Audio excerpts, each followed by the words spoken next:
Do you know the difference between DELF and DALF exam in French? Are you confused about taking DELF exam or DALF exam and you don't know which one is suitable for you? The answer of all of these questions are in this video, so be with me up to the end. In the first part of the video, I'm going to talk about DELF exam completely.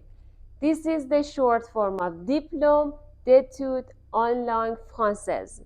This is an internationally recognized assessment of French language proficiency. DELF is designed for the people who are not native French speakers, and it evaluates all your skills in French. I mean listening, speaking, writing, and of course your reading. Compréhension orale, I mean listening comprehension. In this part, they want to evaluate your ability to understand spoken French.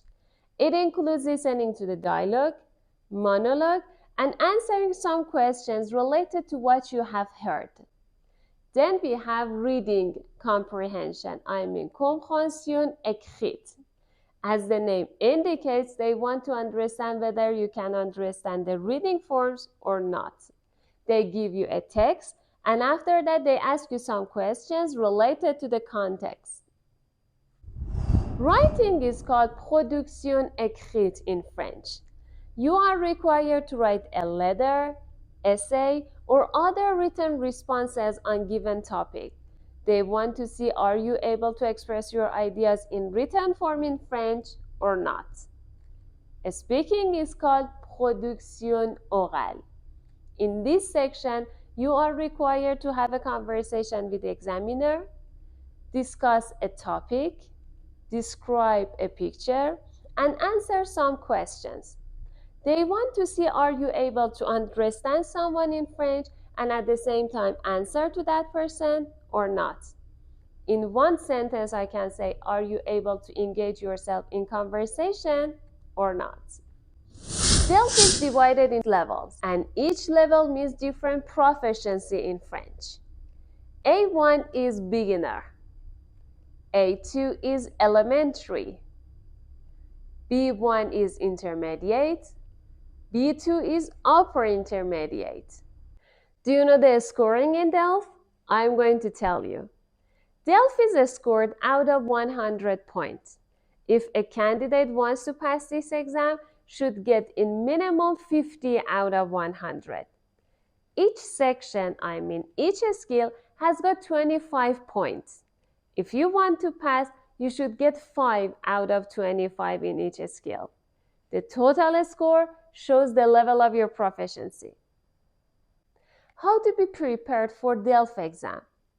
There are lots of textbooks, online resources, and different kind of courses that you can participate in order to prepare yourself for this exam.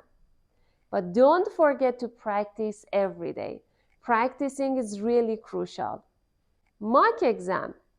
Taking practice exam under the condition of real exam can help you to get familiar with the format and timing of real DELF. What are the benefits of DELF exam? DELF is internationally recognized and can be beneficial for academic and professional purposes. Some French-speaking countries use DELF for visa and immigration application.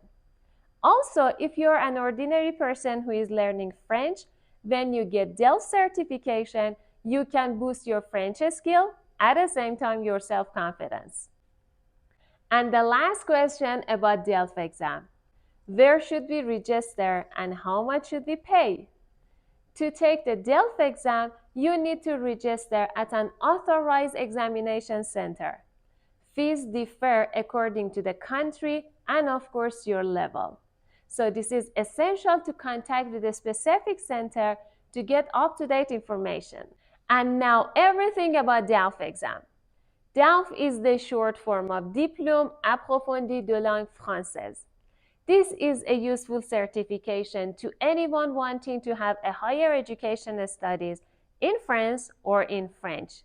So if you are planning to get a master's degree at a university in France, you need to pass DELF exam C1. And also if you are planning to have a job in a large company where people are expected to be fluent in French, Again, you need to pass DALF exam C1 or maybe C2. This is the biggest difference between DALF and DELF exam. What are the levels of DALF exam? DALF is divided into two levels, C1 and C2. C1 takes you in 4 different areas covered into different papers. Listening, 1 paper marked out of 25. Reading, another paper marked out of 25. Writing, marked out of 25. And speaking, again marked out of 25. So the total score is 100. If you want to pass the exam, you should get 50 out of 100. It means in each section, 5 out of 25. C2 exam is a little bit different. They combine linked skill as following. Listening and speaking, 1 paper marked out of 50. Writing and reading, again marked out of 50. So the total score is 100. If you need to pass, you should get at least 50 out of 100. C1 takes 4 hours. C2 takes 3 hours and 30 minutes.